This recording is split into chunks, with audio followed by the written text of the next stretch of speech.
I'll call the order the January Finance Committee meeting. First, I'll thank everybody for coming at the right time. With the start of the new year, we have changed our meeting times. Finance will begin at 4:30. The old time was 4. And Public Safety, which meets after this, will start at 6. Tomorrow, the meetings have actually flipped. General Government will start at 4:30, and Public Works will start at 6. So those are all slightly different times for everybody, but we will have that format going forward. We'll begin with the consent agenda. Staff has asked that number 10A be pulled. Are there any others anyone would like pulled? Mr. Montgomery. C1, C1, C6, C6, and C7, C through G. C7, C through G. C2. C2, yes, ma'am. C8 and C9. C8, C5. and C5. Are there any others? Do I have a motion? Gone through all of them. Move for approval. Second. I'm not sure there's anything left, but if there is, It's not but 2 or 3. there's a motion to approve. Is there a second? Second. All in favor say aye. Aye. Opposed likewise. If you'll turn to your consent agenda, and I'm going to go through them we'll start with C1, please. Resolution authorizing the release of deed restrictions on property purchased by William R. Carpenter and Martha D. Carpenter in the Kimberly North Winston Urban Renewal Project and located in the North Ward. This item was remanded to the Finance Committee by City Council at its October 28th, 2013 meeting. Mr. Montgomery, I had a question on this one too, but I'll let you go first. It's one I understand, and we've had some conversation about it in the past, but particularly with releasing the deed restrictions on this particular property, and I'm going to look to attorney. My question is about setting a precedent that we have to do this with every other property that we come across under the urban renewal. Good afternoon. I think you would look at each situation as being unique and develop reasons for each situation in terms of why you would want to release that property from the restrictions. So, no, you would not set a Okay, that's all I need. While you're there, do we have many of these? I know we had one last month that was remanded back to staff, and I guess will come to this committee in February. Is that right, Mr. Garrity? We're in discussions with the current property owner. I'm not sure when it's coming back. Okay, but are there many of these? That's 3 properties, because that one was 2 and this is 1. I think the real estate office has made an effort to try to ascertain if there are others, and to my knowledge, there may be one additional one, and that's about it. Okay. Kirk, I'm looking at you. Is that about right? You're the real estate man in the room. We only have 2. Okay. I'm sorry. Go ahead. Does that include the one associated with the church property? It does, but as you may recall, they may have satisfied the requirements, but we can talk about that offline. Okay. Any other questions on this one? Just a comment. Go ahead. Excuse me.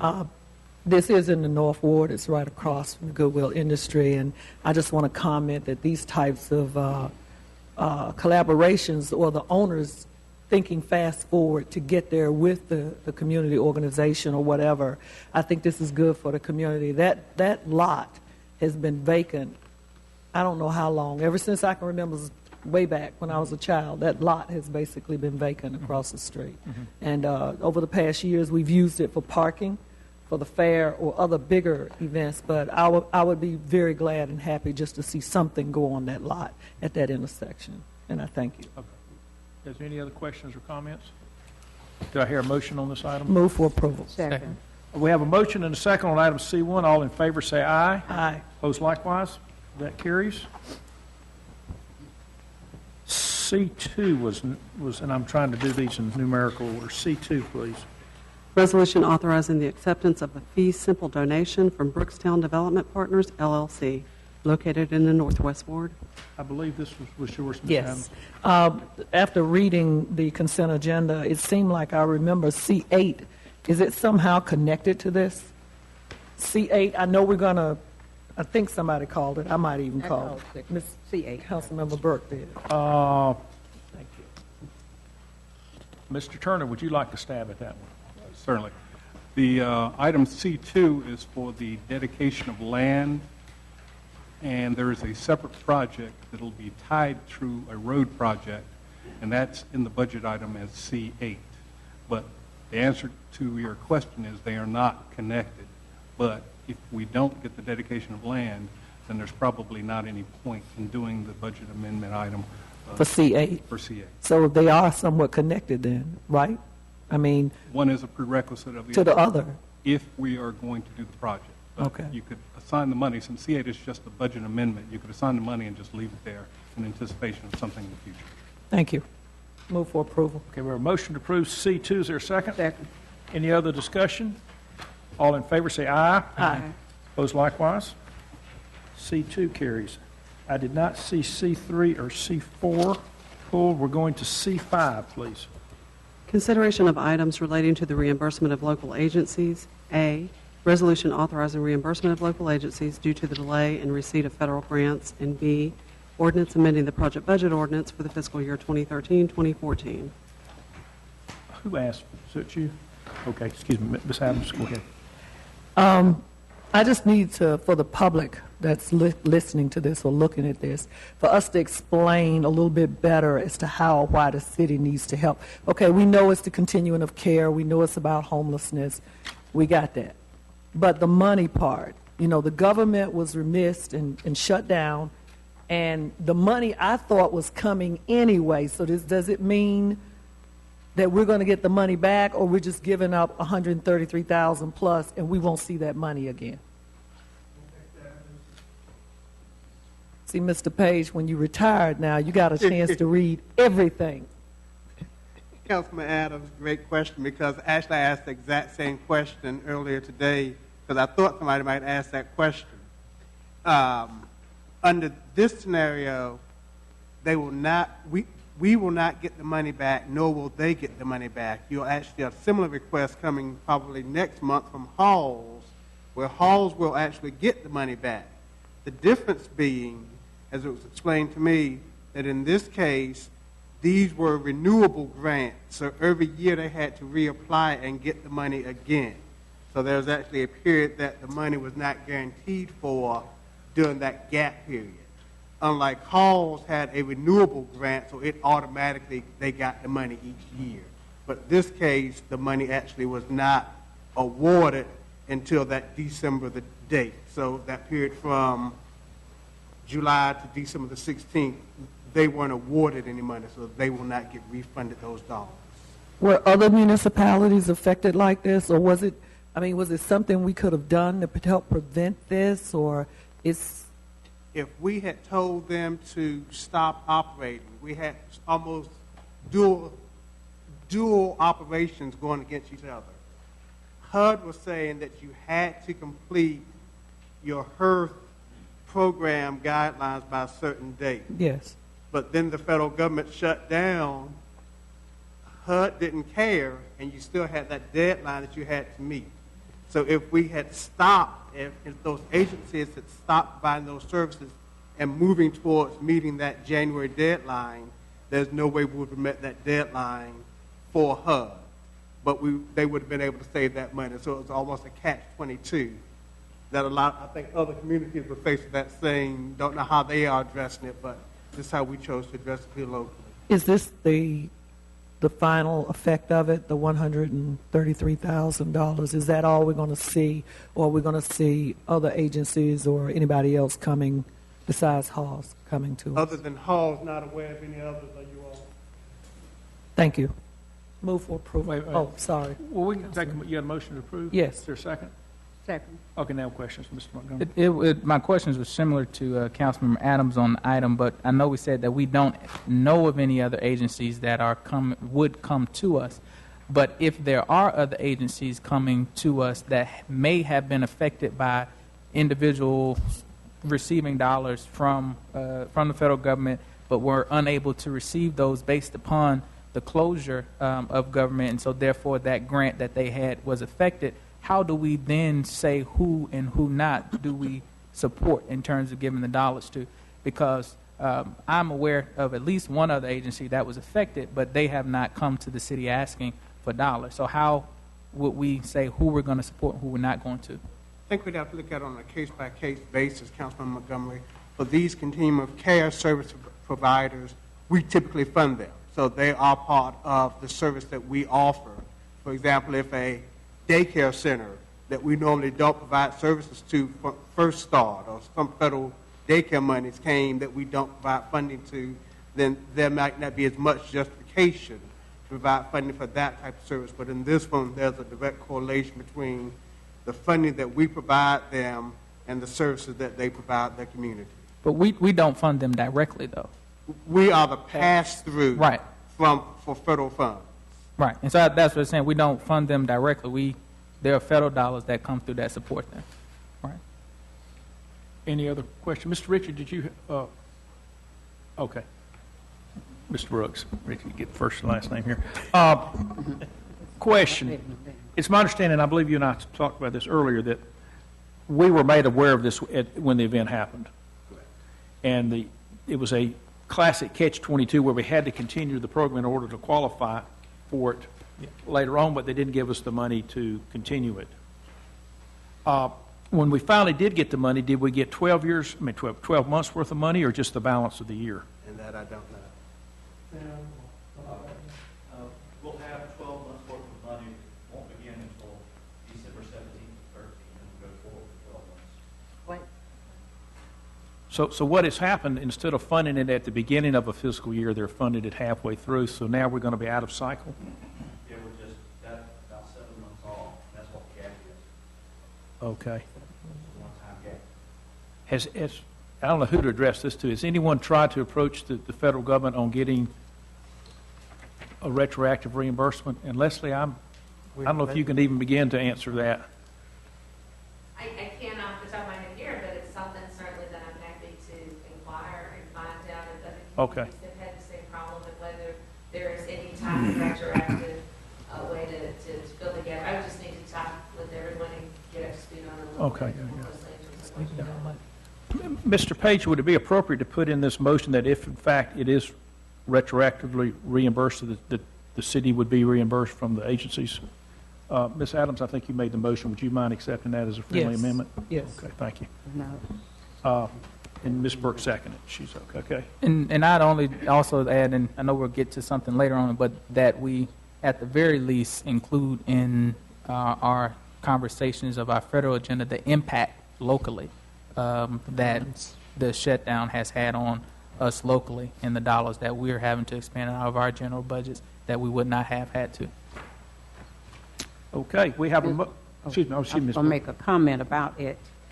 I'm just going to say to everybody, when we talk about the poor and poverty, even though we say we can see some successes for the homeless and those who need, all you need to do is drive up Patterson Avenue, start at the Northwest Boulevard, and come on up to Liberty. And it's such poorness. For us to have so many nice things and people are saying how wonderful this city is, we're in a very, very bad situation. And I did read where the chairman is going to bring some things before her committee that's dealing with the poor. The government continues at the state and national level to just cut back.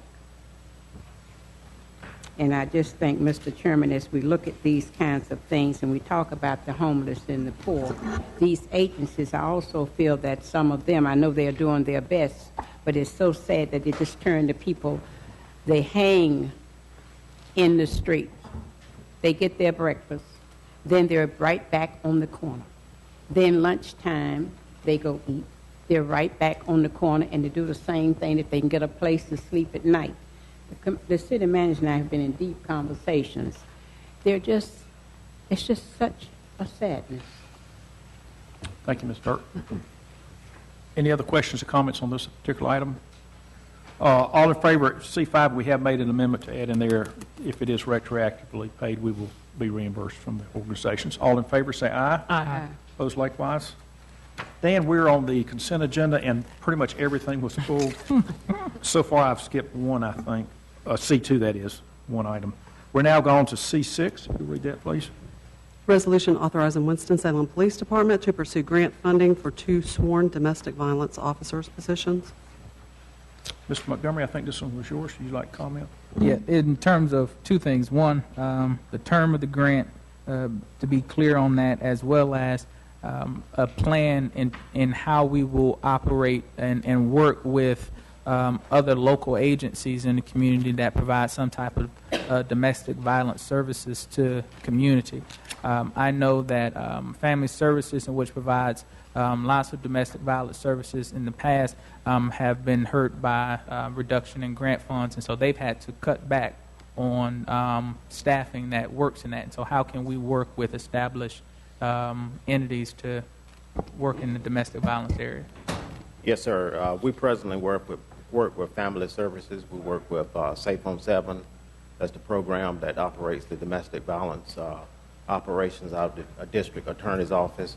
So that's our plan. Last year we had 3 of our 15 homicides were related to domestic violence. Presently we have a Family Services unit, and in that unit we have 2 non-sworn employees who provide domestic violence and victim services. But what we're looking to do is increase our ability to investigate domestic violence. And with this grant opportunity, we would like to hire 2 sworn police detectives or police officers who would actually serve in that capacity. Ms. Burke, you have a question? Yeah, this is probably going to come before the Public Safety Committee, and we'll probably go more in detail. I think because we can talk about having sworn people, but it is difficult when you're dealing with domestic violence and how domestic violence starts. It takes a training. It takes more than the 2 sworn police. They're going to help to a degree, but I think there need to be some recommendations. Not Assistant Chief, excuse me for demoting you, but Chief Roundtree. Yes, ma'am. And we'll talk more now. Yeah, I feel sure you'd be in your agenda. Any other questions here? Yes, ma'am. The only question I have, and it's in the report, again, is about how, we, in the past, hired officers, and then we had to figure out later how we want to pay for them in order to retain them. I see here where we're saying that although maintaining the position is not required for grant approval, but down in the matrix, I see the asterisk that denotes ongoing costs to the city following the grant award. I'm just wondering then, so after the grant runs out, we're going to keep these people. Are these the 2 people that's already working there, or are we going to hire 2 people? Well, we would actually have to hire and transfer experienced officers to serve in this capacity. Presently, we do still investigate domestic violence offenses, but this would dedicate 2 detectives where that would be their sole responsibility. So we're going to hire 2 people from the outside, or we're going to hire them from within? Well, we would transfer. And then hire some people to take their place? Right, that's it. We would have to hire new officers to take the experienced officers' place, and then the experienced officers would be transferred to the domestic violence. So we still would have to come up with about $144,000 to the budget? Well, based on our figures with the sworn personnel using an average salary of someone who's presently in service, and then with the necessary equipment, it would be about $168,205. Now, Counselor, only after the grant expires. After the grant runs out. But City Manager, Mr. Garrity, like we said, we don't need to wait till the grant runs out. We need to be thinking like, fast forward. How are we going to deal with that 2 years from now? That's right, and that's why we wanted to bring it now to have that discussion. All right. Because it makes a difference, as you noted in here, it makes a difference if we commit on the front end in the application, this council commits to keep the positions for 2 years or more after the grant expires. I understand that gives us a better chance of receiving the grant. That's right. But Chief, make no mistake about it, I'm sure the council, this is a great idea. It's being proactive. And just as you stated, with 13 homicides last year and 3 of them, that's more than 30% almost, I think. But I think it's a good idea. Good for the community. Question, Chief, how many, these are detectives? Right. We would have detectives working in this position. Yeah, how many total detectives do we have now? Assigned to the criminal investigation side, we have 46 allotted. Now, all of those positions are presently not filled. Gotcha. So Not knowing the exact numbers to date, I would say we have about 43 in place now. Okay, so this would be a 5% increase in your manpower then, roughly? Right, close to it. Okay, all right. Ms. Adams has already brought it up, but I do think we need to be sure that we understand that we're using one-time money for ongoing expenses, and in 3 years, we've got $100,000 a year, we're going to have 140, whatever we got to come up with. Any other questions or comments? Move for approval. Is there a second? All in favor, say aye. Aye. Opposed likewise. Takes care of C6. And they've taken care of C8 for me also. Oh, well, it's been pulled, we'll have to vote on it. C7, we're going to pull C through G, and these are the various items in the purchasing area, so if y'all go to C7C, we'll start with that one first. Resolution awarding purchase order. I think they're all cars. Go ahead. You want me to read them all together? Read them all, yeah. Okay. Resolution awarding purchase order for compact sedan vehicles, Capital Ford of Wilmington, in the amount of $264,622. Resolution awarding purchase order for compact pickup trucks to Modern Toyota LLC in the amount of $266,378. Resolution awarding purchase order for Chevrolet Caprice police pursuit vehicles to Modern Chevrolet in the amount of $667,203.25. Resolution awarding purchase order for Dodge Charger police pursuit vehicles to Horace G. Ilderton in the amount of $592,410. And resolution awarding purchase order for police pursuit vehicle lighting equipment to Horace G. Ilderton LLC in the amount of $141,201.90. Mr. Monk. Is it yours? I think it is yours. Yeah. Excuse me. I have a simple question on these. Every year since I've been on council, we have awarded contracts for the purchase of some type of vehicles for the city.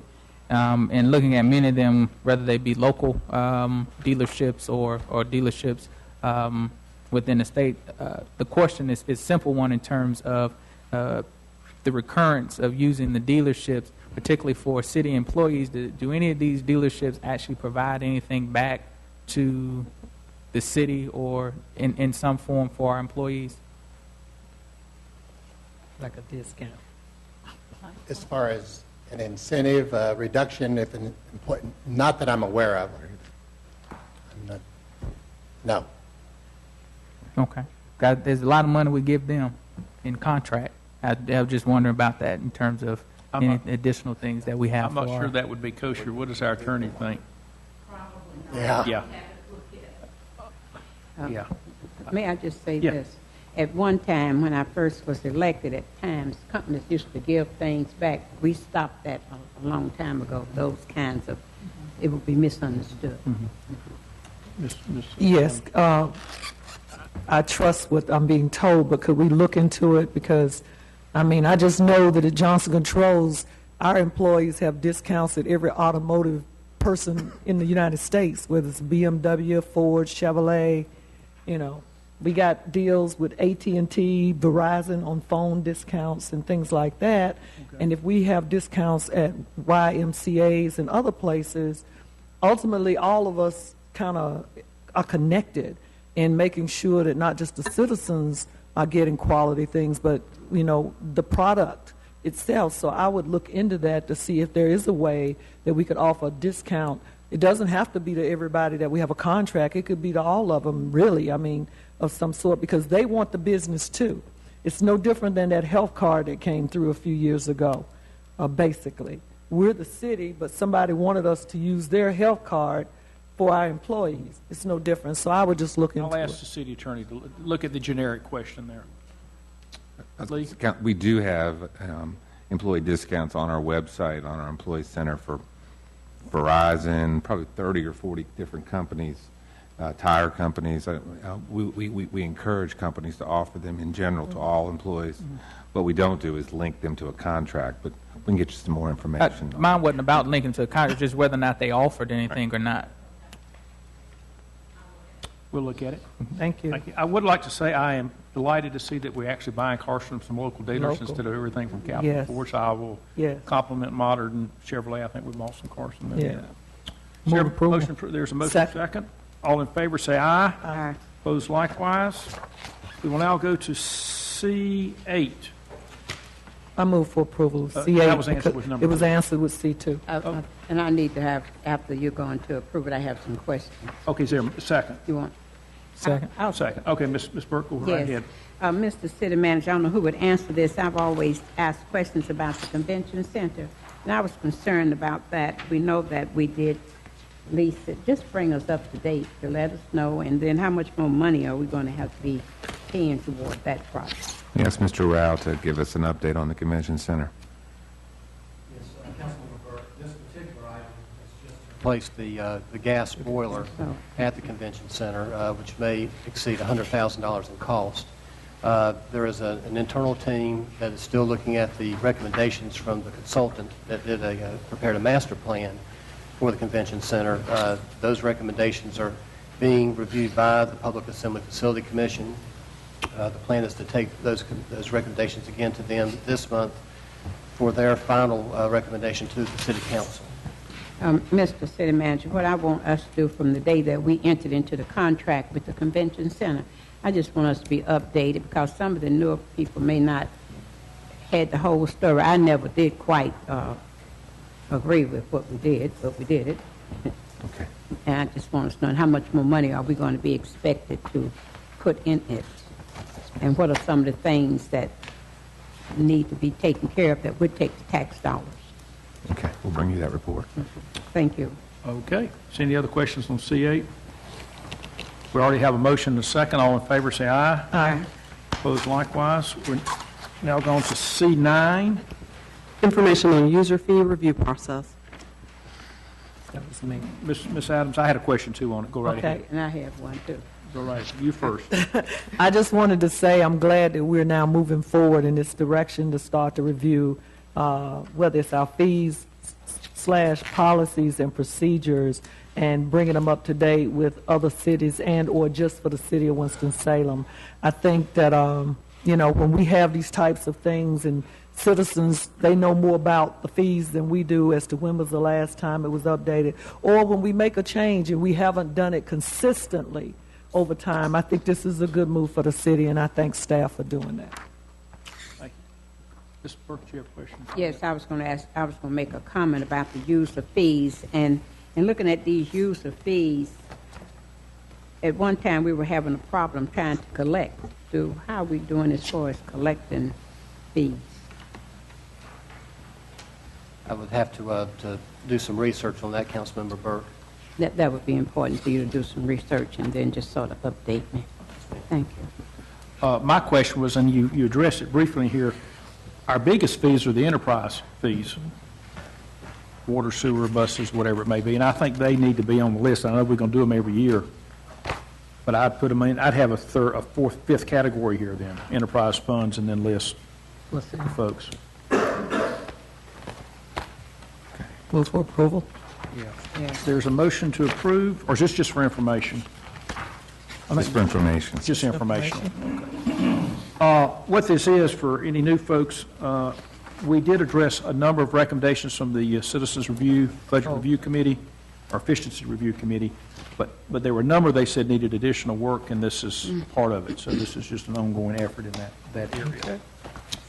Lastly, staff asked us to pull C10A. Mr. Turner, I'll let you. Mr. Chairman, members of the committee, this is just for you to add the additional item that's at your places. We included in the council action the information for sign signals and markings, municipal agreement to be amended with NCDOT, but we didn't include in your package the item for the markings. So what's at your places is markings, and so if you would just add that to your consideration of this item, we would appreciate it.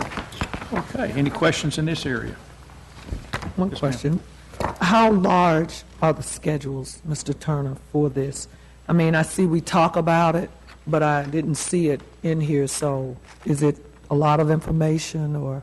It's not a lot of information. The total amount is a couple of $100,000 a year, and we'll be happy to bring information. Yes, I'd like to see the schedules that you talked about. Thank you. Sir. Any other questions, comments? Is there a motion? Move for approval. Second? Second. Okay, we have a motion second. All in favor say aye. Aye. Opposed likewise. That finishes the consent agenda. We will now go back to the general agenda.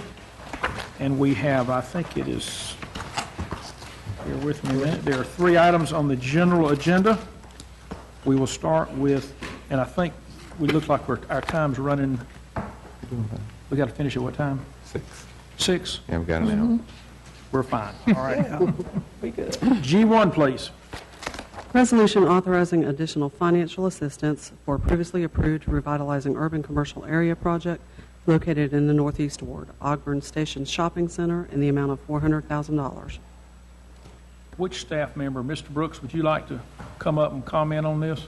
Yes, I'd like to make a request. You certainly can. We normally just don't let anybody up here, but we'll let you up. Come on. I knew I had to ask to approach the bench. You're welcome to sit there anytime. Go right ahead, sir. Why don't you give us a 5-minute, Or less. however long you want to do. Or Or less. less. Yes. And I think this can be summed up by the summary in the report that was provided in your package. The report itself gives you details about what happened when the project started in June up to where we are now. What I would call your attention to would be the last part of that report that just talks about the failure of the project itself and how we got to where we are.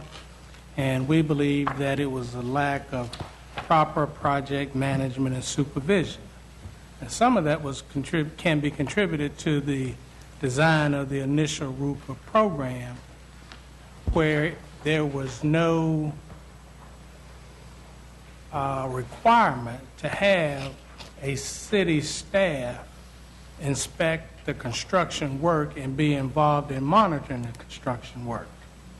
So you had that, the absence of that, and then there was a project manager who was hired specifically for this project, who we believe, based on certain actions, was just not acting in the tenant's best interest. And then there was a lack of funding, adequate funding for the project. So we believe the combination of those things contributed to the project not being successful. And I can try to respond to any questions that you may have, particularly about the work. With regards to the funds itself, the initial project to date, there is a total of $120,000 involved, $60,000 in a low-interest loan and $60,000 in a forgivable loan. As long when the forgivable loan is forgiven after the payment of the low-interest loan. In addition to that, Ms. Malone, the tenant, has about 28% of that, of her own funds invested in the project. 28% or 28% of the 120. She has about $33,000 of her own funds invested in the project. So she has made what I believe to be a significant contribution of her own money to it. With respect to the budget itself, when we looked at trying to complete the project, we approached it from what is it going to take to complete the project? And that's how we arrived at this total budget of $400,000, of which $230,000 would be attributed to the restaurant itself. But with respect to what Ms. Malone may have to assume, we believe is roughly about $65,000 of that, and the remainder of that we need to work out between the city and Mr. Kim, the owner of the restaurant, because he certainly is responsible for some of this work that wasn't done right, and the contractors that were hired that were not properly licensed, so we have to attribute some of this to him.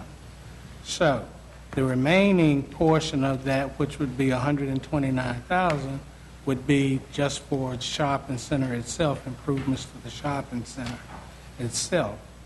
And we did build in a 20% contingency, which is $40,000 for those unforeseen items that might occur. So I hope I've shared with you in 5 minutes or less the situation as it currently stands, and I'll try to respond to any questions that you may have. Any questions, Ms. Adams? Again, could you tell me the breakdown of the monies again, the forgivable loan, that's 60,000 and Yes, there were two loans. The first set of loans was $20,000 and $20,000. A $20,000 forgivable loan, $20,000 low interest loan. The second was $40,000 low interest loan, $40,000 forgivable loan, for a total of $120,000. is that in here like that, Mr. Brooks? Did you see something on this page back? Okay, Page thank you. 15. I see it, Yeah. I see it. And what was the comment again about the forgivable loan? That The if, forgivable portion is forgiven when the low interest loan portion is paid. So she's required to pay back $60,000. There's an opportunity for her to have $60,000 of this forgiven, should she pay the $60,000. and how much time does this loan go? What's the time? 12 months, 36, 10 years? I believe it's 5 years. If I'm saying something wrong, staff, please correct me. Okay. I believe it's 5 years. The other question I have, you were talking about, and I somehow figured that out when I was reading this, that some changes have been made possibly to the RUCA process. And I would hope that coming very soon, we will see that, in a document, whereas it was like this and then bolded as to what we're doing now as we move forward. And I do believe that it's a working document. I believe if we continue to do this, that it's going to change, there are going to be changes that will be made. On the contractor compliance, the fact that contractors were hired by the investor that were not compliant to even what the city does or the state, and the part that you talked about the project follow-up as the project progresses. I think, and maybe it's in the changes, I think that when we invest taxpayer money, I know I read where on the bigger projects we do, but I do believe that the money that we're giving to the smaller business people, some of them may not have the expertise to do a project, even though they think they do. I'm not mad at them because, I do the ones at my house, but I have to call in subject expert contractors that are, that are certified, whatever, to do my work, because I don't want to pay $20,000, $30,000 and the floor falls in once they say they fixed the joists under the house. That's why I'm wondering, where is that level of accountability that we should have as a city with taxpayer money that we don't have somehow what came back to us on this one? I think that it is our responsibility to help citizens if they don't quite know that we have a process in place that we can take them to and say, this is the place here with the city where you learn ABCD, or a nonprofit that can help them, because I don't have a problem giving people money, loaning it, grants, to make small business successful. The problem I have is that we give it with no expectations outside of just finish the project. And I agree with you, and I do believe that doing RUCA 1, the concept was a great concept, and you started out working with smaller loans that didn't have a lot of risk. But as the program became successful and you start making larger loans, of course, the greater the risk, and it put the city's exposure out there. So yes, we have made some changes, and we're continuing to make changes. I think the biggest change, though, is having that construction oversight and management, which we were not able to do completely at the time because of just staffing, because the RUCA was paid out of Dale repayment money, and we were using staff that was paid out of federal dollars, and we couldn't devote that much of that individual's time to that. But we're making changes to improve that. And we also had to look at just things like the loan documents itself and make changes to some of the loan documents. So yes, we have made changes. We didn't want to delay the start of the program any longer than we had delayed it, meaning Ruker 2, because you as a council had approved it, folks were waiting to get this work done, so we made a conscious decision to go on and start the program and try to work through some of these changes as we were going along. I think we were fairly successful with most of them because we had folks who I believe had good intentions. Unfortunately, with the Ogburn Station, we ran into problems because everybody was just not on the same page, coupled with some other things. But yes, we will provide you with this is what it was, and this is how it is now. Thank you. Ms. Burke had one, and then I got some other questions. Yes, thank you, Mr. Brooks. You're back, and we're very pleased that you are back and hope that you will feel better. Thank you. Because you sure came to a situation that there was some unhappiness. Yes. And I do appreciate you saying we made some mistakes, and we're going to try to correct them. I appreciate Councilwoman Adams when you said early on when we started looking at the Rooker money, how much attention we should give it. And I'd been saying that, and I was glad to hear you. But what I'm going to say to the finance chair here, since he's supposed to be monitoring things very carefully, city manager along with this department, even though Rooker did not have it in it, we should have thought about it because we have lost more money. And I do want the Ogburn Station to be completed. The people up in the Ogburn Station area have been neglected. There have been small businesses working very hard, trying to bring their businesses back up. Very soon, we're going to have a historical something with the Ogburn name up there, and we have the marker, the merchants have already purchased that, and we will say to the people up in that area, you have been putting back into this community.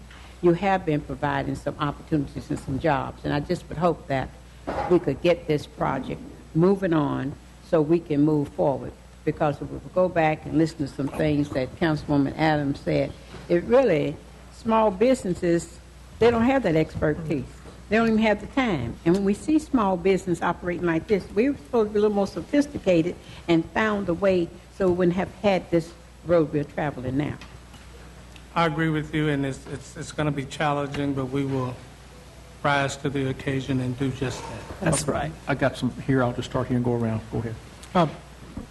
When we look at this particularly for what we're looking at, Mr. Kim, let's just say, after the work is completed, he will still have ownership of that facility. He owns the shop. Right, he owns the shopping center.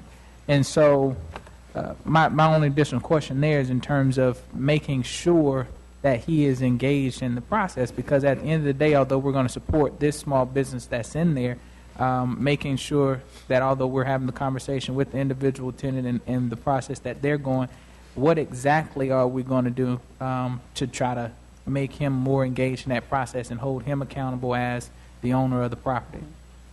With respect to the restaurant itself, there is an executed agreement that the tenant and the owner, they have, that outlines certain requirements that Mr. Kim has obligated himself to.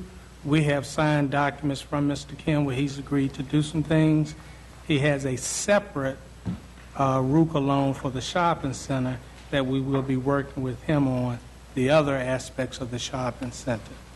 That will be challenging, but there again, we intend to hold his foot to the fire. And has I know in terms of the lease itself, our staff has looked at that lease that the tenant has with him? We have looked at the lease, and Ms. Oakes is represented by an attorney, and they are also looking at it from legal issues that they're encountering. Okay, because again, I just want to make sure that she's getting the best deal that she needs to get because of the fact of what we're supporting in it and what we're going to be doing with it, making sure that he does what he's supposed to do in that, because with the amount of upfit that she's responsible for as the tenant in the space, the lease rate should be comparable to the fact that he's not doing the upfit and that she's covering the cost of that. And that's just those kind of things that we make sure we're looking at in that process.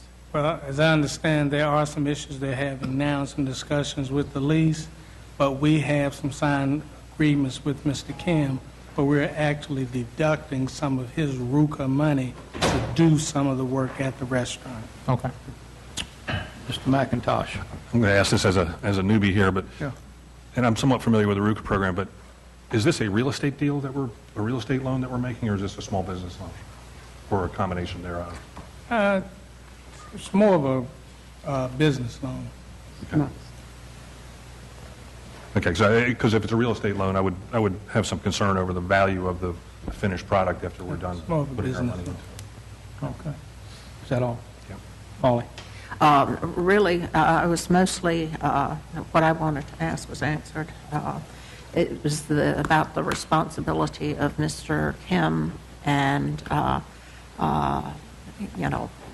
and some of the damage that was done seems like it was his fault. And certainly that doesn't absolve Mrs. Oakes of her part in some of the damage too. So I just reiterate that both parties need to be held accountable. Okay. Chair's got a few questions. Gets back to Jeff's comment you just made. RUCA in general, how many loans are with the owners of the buildings and how many loans are with the tenants of the buildings? With respect to Ogburn Station? No, in general.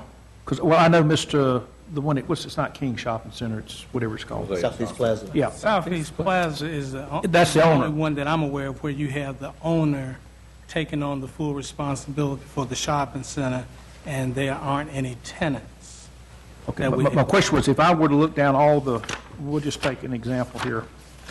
Like this. We got Ogburn Station, we got the JPA Fish Market.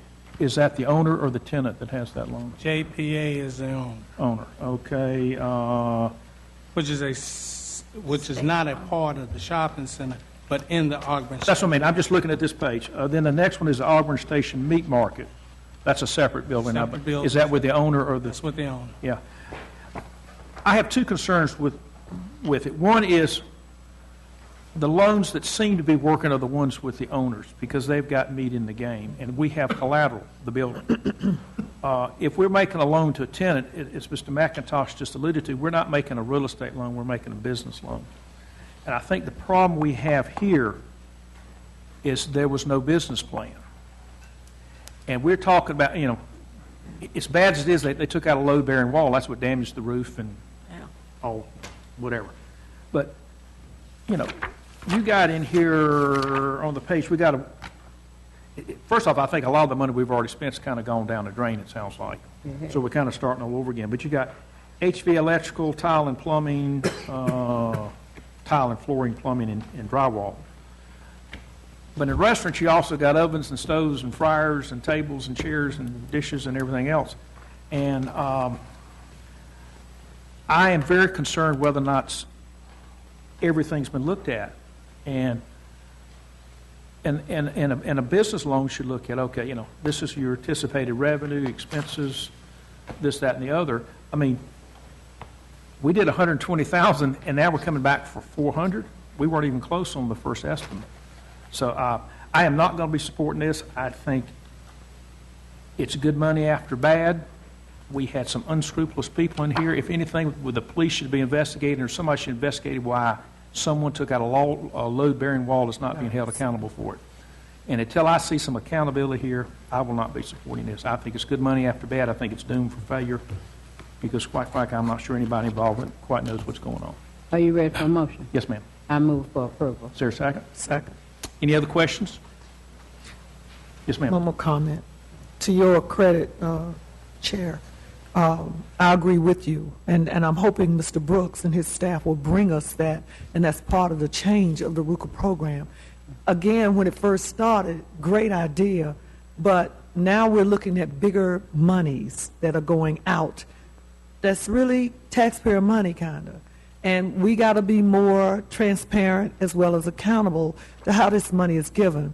If I came and told you I wanted $100,000 to start a cleaners, I would expect us to do just like we do for small businesses or the business loan, to look at some type of plan as to how they're going to make the money, what's all involved with it, the business and how they're going to pay us back. I know there was another item on the agenda earlier about a business that wanted a loan to expand their business.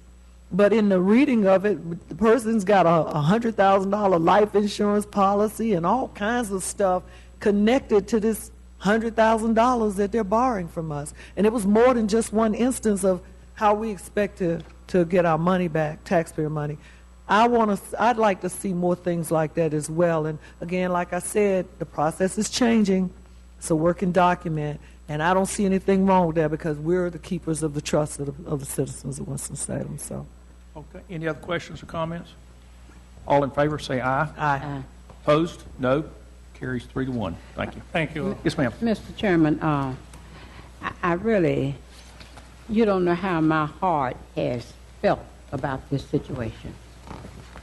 And you said something a few minutes ago about there has not been, it's been some things that have been not above board. But if we would go into it, we'd be sitting in court because it's going to be more. So this is something that if we could move forward with this, because there's some people who've been penalized should not have been penalized. Yeah. Well, it is passed the committee and it'll be on the council agenda next week, I believe. I stand where I am and history will see who's right. Okay, G2, please. Resolution approving the federal fiscal year 2015 agenda for the city of Winston-Salem. Mr. Page, can you give us 2 minutes on this one, please? Yes, actually, I'm going to have Leslie sort of walk through the agenda for you in preparation of your trip to D.C. in March.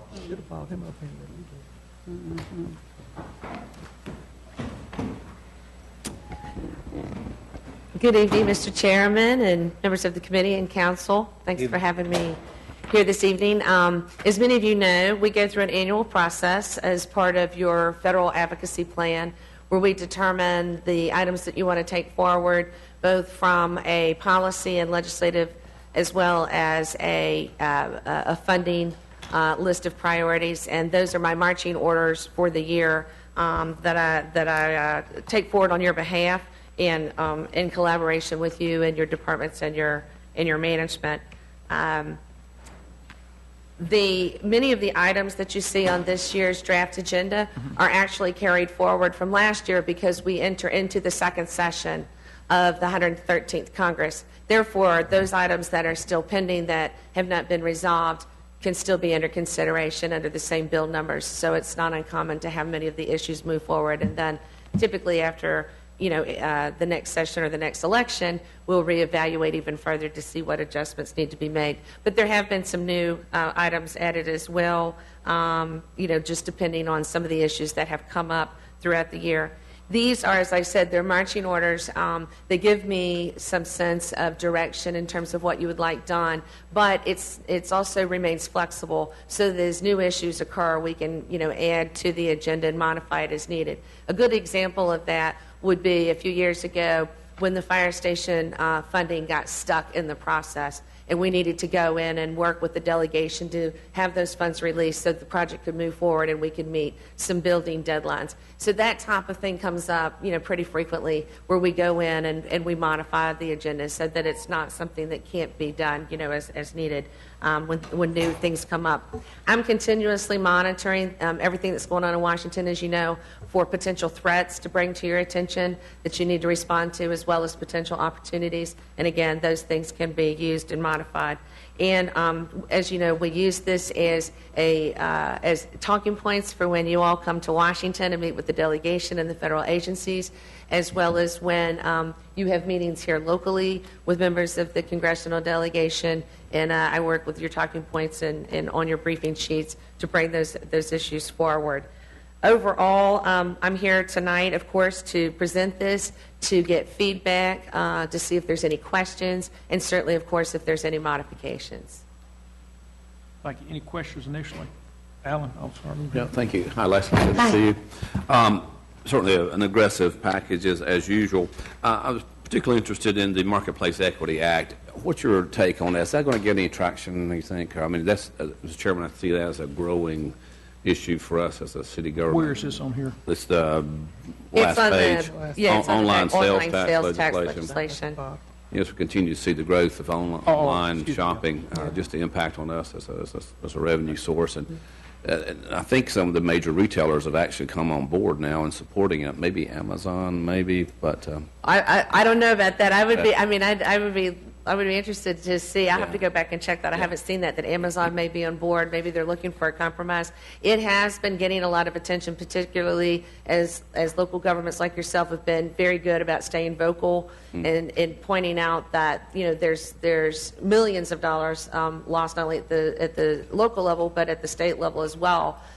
This is actually, this has been an education process because many of the larger online retailers have tried to sell it as a new tax. And so a lot of what we've been working on is helping the delegation understand that it's not a new tax. It's actually an existing statute that just has to be implemented. And there's now technology available for doing so. So the good news is, Mayor, that this has actually been receiving, I think, a lot of positive traction. There has been some promises made that it will receive some consideration in Congress this year, and it's just a matter of, I think it's really critically important to keep it on the forefront because of the fact that, as you know, it's been out there for many years and not gone anywhere, and I would say that it has the best chance probably this year of seeing at least some positive, some debate. Good, thank you. Mr. Taylor. Thank you, Ms. Mazingo. I'm looking here particularly under public safety, and I see gang intervention and prevention. I think we always do a good job of going after those dollars federally. I'd like to see more of a focus on reentry efforts when it deals with adult offenders. We do know that some people in our communities have felonies and misdemeanors, and they've turned their lives around. And actually, North Carolina and I believe New York are one of two states that charges juveniles as an adults at age 16. So we have 16-year-olds who do something, and by the time they're 30, they have difficulty finding employment. I'd like to see some dollars handed down from the federal government to provide some type of job training or some type of jobs for those who need it most along that vein. We have some language that addresses some of that with the job promotion. Would you like to see it reinforced here as well, or moved in terms of order? Is there anything in particular, or you just want me to make sure that I'm particularly looking out for those opportunities for resources to help support reentry efforts? Well, yeah, I think you can kind of place it underneath gang intervention and prevention. I think that would fit right in line there. Okay. Okay. Come around this way, Ms. Adams. Yes. Hi, Leslie. Hello. First of all, thank you so much for your past service to the city and the council. I got a couple of requests. Okay. I need some information or data of our past successes so far as the other agendas that we actively, did the past couple of years or something. Something to let me know and I need it like a side-by-side to this, because if I'm not getting any feedback or money for these things that are on here, and it's proven to be that way now going on 5 years now, do I need to still continue going after that? And yet I need to see the ones that we're being successful at. The second thing I need more planned detail to what we're doing now. I know over the past years we got it, we read it, but even when I was reading this, I'm like, in the areas that you can give me more details, that there's a bullet point for, I'd like to see more detail and more examples of what that means. You know? So on that, you're at this level, I'm here, citizens are here, I just need to see more detail. Okay. So on the initial draft, I want to just clarify. Okay. Because a lot of times when I do the reporting, there's a lot of detail in terms of what's been going on in Congress or my activities. What you're actually wanting is on the action plan. You want details of what that legislation does or how it's going to have an impact? Absolutely. Okay, got it. Another couple of things I need to point out, just like Councilmember Taylor, I need to see more small business initiatives plugged into here.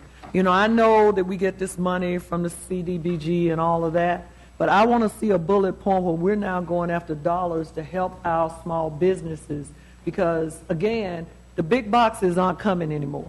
It's small business that drives the economy of every city in this country, and we need to start seeing some dollars and initiatives to help us there. I also, and this is my last point, on the health and wellness part, we got a UDO coming up, 246, about the agricultural language of the urban core in the city. I need to see more meat on that as well. I live in a food desert, and a lot of the urban core we do. We have to travel outside our neighborhoods to go to grocery stores that provide, maybe the prices are a little high or whatever, but I need to see more, the government doing more to put something in the communities, and whether that means me and a church and a group and a CDC start to plant an acre or 2 acres in the urban core that provides food for our senior citizens and the poor and mothers of children, then I need to see that. I know it's some money out there in the agriculture somewhere, but we need to pull it down to Winston-Salem. Okay? Thanks. Yes, sir. Do you have anything? No. Okay, I'm just going around the table.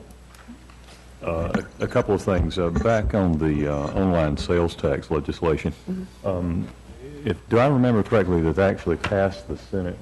Yes, sir.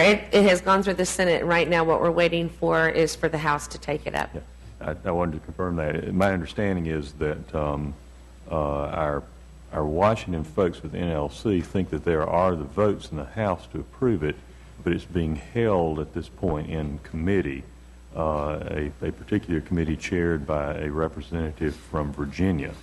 And we've been trying to solicit and coordinate efforts from his constituents to get him to bump that out.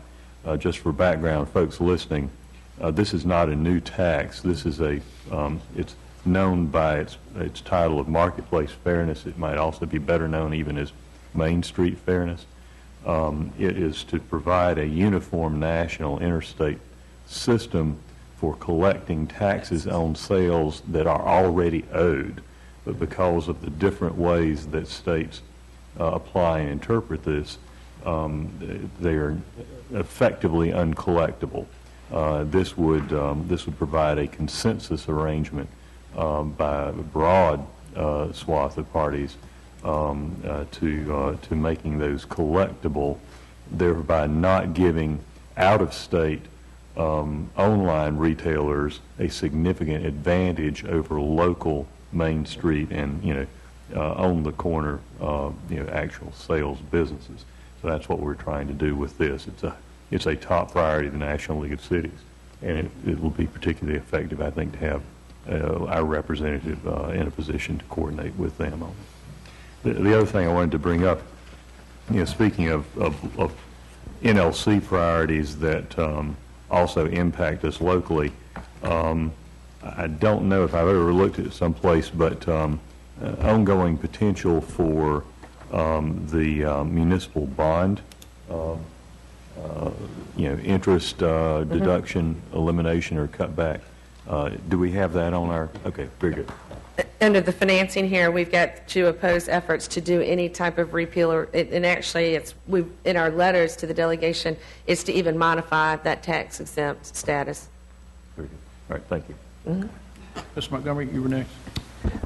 It's under affordable housing. Particularly, it's been one that I've been consistent about in terms of the choice neighborhood opportunities there. And I don't know if it would be helpful for there to be some additional dialogue directly with Halls, with some of the successes they've had here more recently, with the fact of them receiving the planning grant for the choice neighborhoods, and trying to see how we can help them be in next position after the planning grant, because you're not guaranteed after the planning grant to get the next funding source, but you're in a better position at having received the planning grant to get to that next stage. And so how we can, truly put more detail with what we have going on here with that, and then what's moving forward. And then the other thing is just a question of our representation now. The fact that we all know that Representative Mel Watt has moved on to another appointment within the administration, and know that his staff is guaranteed to be there at least to the end of this year. But in terms of additional voices and things there, how do you see that, if any way, impacting any of our agenda items? They are under the authority of the clerk, and so there's still opportunities, of course, to get their input, and they're there to send the letters on behalf of the delegation's seat. The staff, as you said, are still going to be working through the special election. The reality is, without your member of Congress there to go and talk directly to chairs and such, there's obviously a loss until that replacement is found, which puts a little bit more pressure on someone like me, quite frankly, which is fine. But to find ways around that gap until someone comes in and gets up to speed, and so. Even when you come to Washington, we've already talked about how to address that in terms of maybe more of a staff-to-staff dialogue to make sure that they're engaged. But there's things that we're doing just to work on that. But it's obviously going to have a bit of an impact in terms of not having a member sitting, in office at the moment. Thanks to the governor. Okay, Ms. Brooks, you have a question? It's going to have a tremendous impact. It's going to be 300 days, I was told, before they even get someone in that seat. And the way these people are going to do this thing, they're going to try to prevent, say, for instance, we really don't need this district if we're not careful. I think we need to be very, very careful because there's a group of people trying right now to X out District 12. And I think it's really sad, and I know it's going to be a tremendous something for you to try to work with the folks there to make sure we get the share that we felt the Congress would have been working on. Well, and the loss of seniority, institutional knowledge, all of those things do have an impact actually beyond not having someone in that seat. But the good news is, I guess, there'll be an opportunity to go in and educate them on your priorities at the time comes, and get those folks on our side early on. So, but we will be doing everything. I'll be doing everything in my power to make sure that at least from the standpoint of your federal action plan, that the impact is as minimal as possible. Okay. We will be going to the National League of Cities meeting. I think it's the second week in March, like the 10th, 12th, something like that. And we typically take this list with us and review it with various folks up there. So, and it's just coincidental we happen to have all 8 council members here, so everybody knows Leslie, and we will provide her whatever feedback we can. We'll probably talk about this again before we actually go to Washington. Mm-hmm. Yes. Well, thank you very much. Thank you. Any other questions? That's just for information only. That's G2. All right, we'll now go to G3, and you have a handout at your table. Did everyone get one? Oh, it is, excuse me. I'm sorry, it is a resolution. Do I have a? We basically have. Move for approval of G2. Second. All in favor, say aye. Aye. Opposed likewise. Sorry about that. You almost didn't get your check, Leslie. All righty. We'll now go to, and Ben, you're going to do a presentation, kind of update on this year and next year. Yes, sir. Good afternoon, Chairman Clark. Good afternoon. Members of the City Council. Good afternoon. I'd like to just give you a brief recap on how we ended fiscal year 12-13.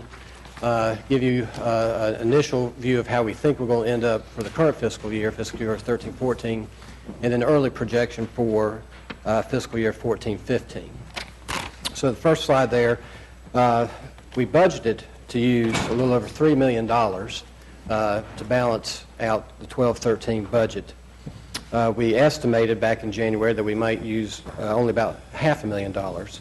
We actually ended the year actually adding $2.6 million to our general fund balance, mainly due to revenues, property tax, sales tax coming in better than budget, and underspending in personnel and supplies and services. So that $2.6 million, when we look at where we ended the year with our fund balance, increased from $44.6 million to $47.2 million.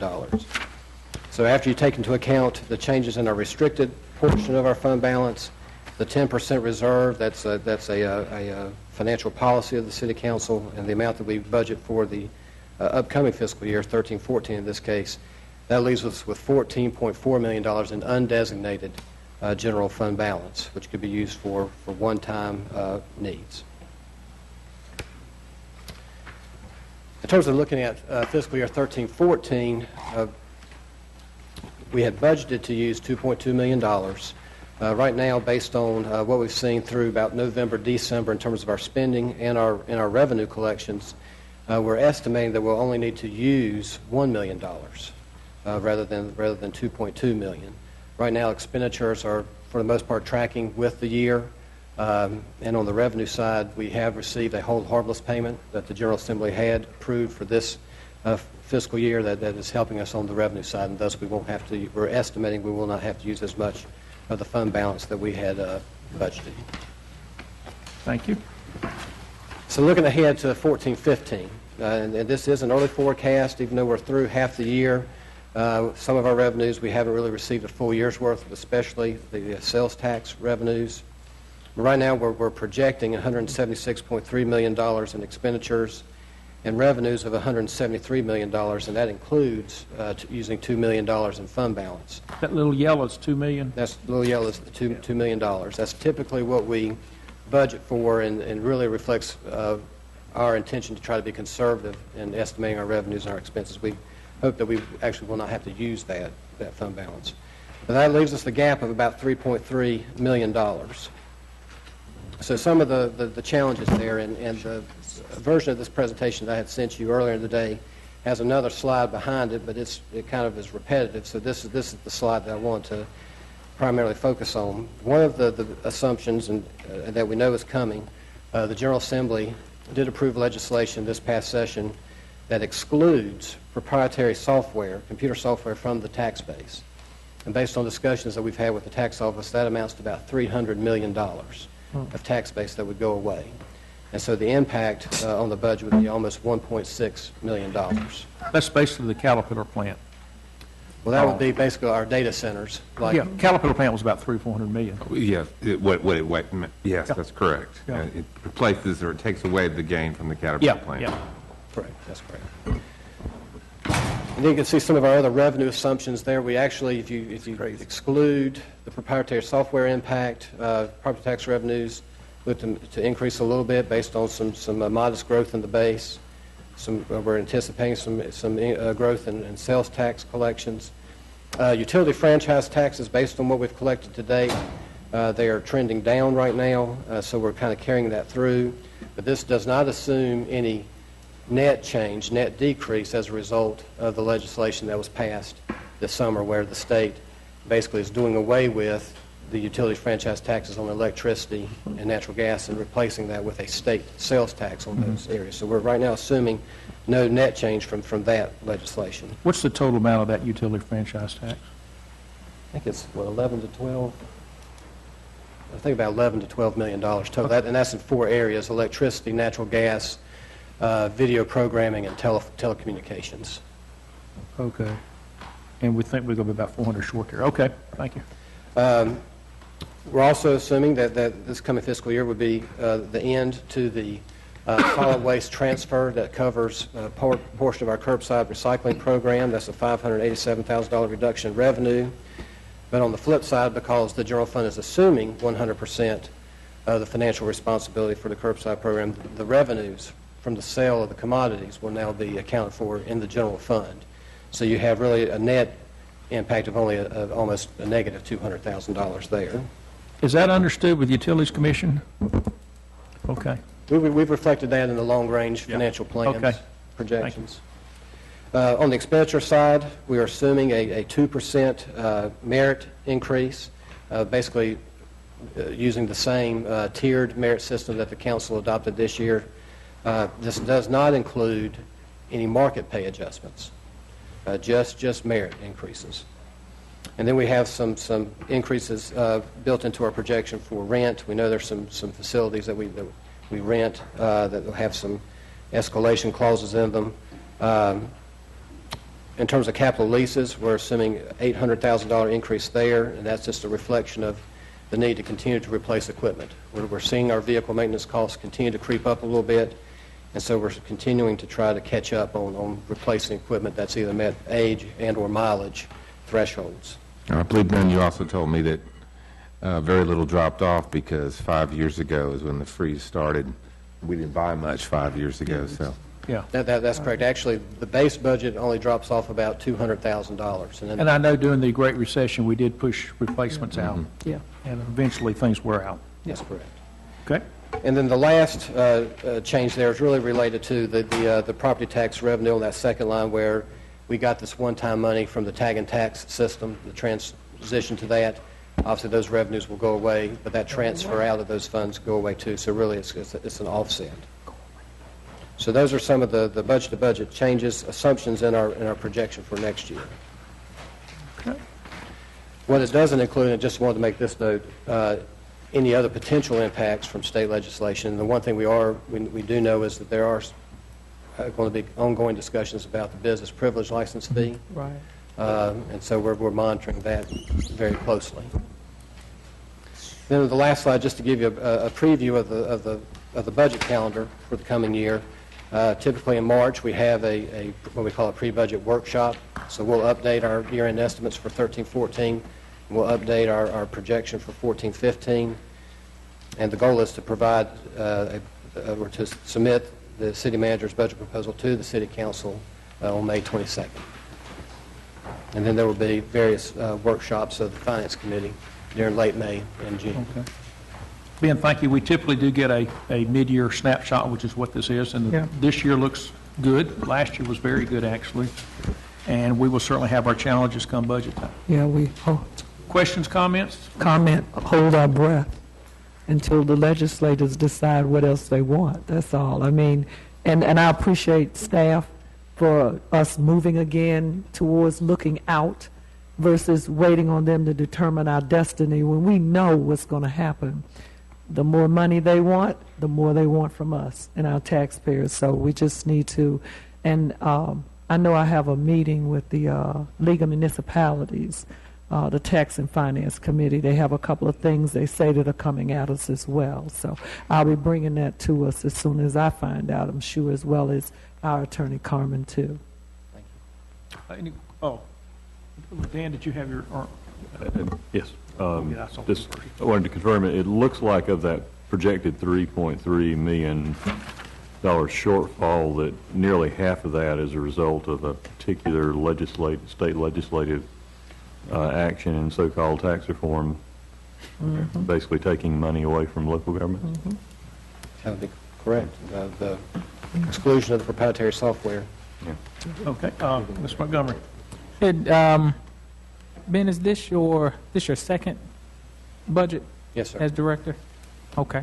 All right. Well, congratulations on the first one, and we're going to pray for you as you go into the second one. That's right. But again, you and your staff are doing a good job, and we want to thank you for that hard work. Thank you, Councilmember Montgomery. Yeah. Ms. Adams asked about the calendar. Can we go ahead and put these dates on our calendars? Is that? Yes, sir. Thank you. Okay. And typically we do meet on the Tuesdays and the Thursdays for the budget. So everybody put those on there. Mr. Taylor had a comment. Yeah, thank you, Mr. Chairman, Mr. Rao. At some point in time, I personally, as a councilman, would like to see maybe a snapshot on how the new tax reform is projected to affect our local government overall, and ultimately how it will affect service businesses such as law firms, barbershops. Because when I'm going around, I'm getting these questions all the time, but I do not want to speculate. And I know if you're giving us a snapshot, you are speculating, but I think that's the difference between a guess and a hypothesis. I think you would give us an educated snapshot. So I'd like to be able to discuss that a little bit further with my constituents, and the sooner that you can update me, I'd appreciate it. And Mr. Chairman, I don't know if there's something you want to bring to your committee. Well, that's a very good point. I would break it down into what's been passed and what they're thinking about. Right. Obviously, they've passed the one that's emptying the software. There are a lot of things get talked about in the paper but haven't been done. So maybe break them out into two different categories. And I have no trouble if you want to put it on the committee agenda 1 month. Be fine. We'll prepare that information. Thank you. And let me mention while I'm thinking about it, because we were talking about general fund here, Ben is preparing, his staff is preparing the analysis of all the funds. It's FUNDS funds and the fund balances. We had a full agenda this month, but we are planning on bringing that next month. So we can only do so much at a time, and we kind of had a backlog because November and December we didn't meet that much. So that's coming next month. Any other questions, comments? We'll stand adjourned. Thank you.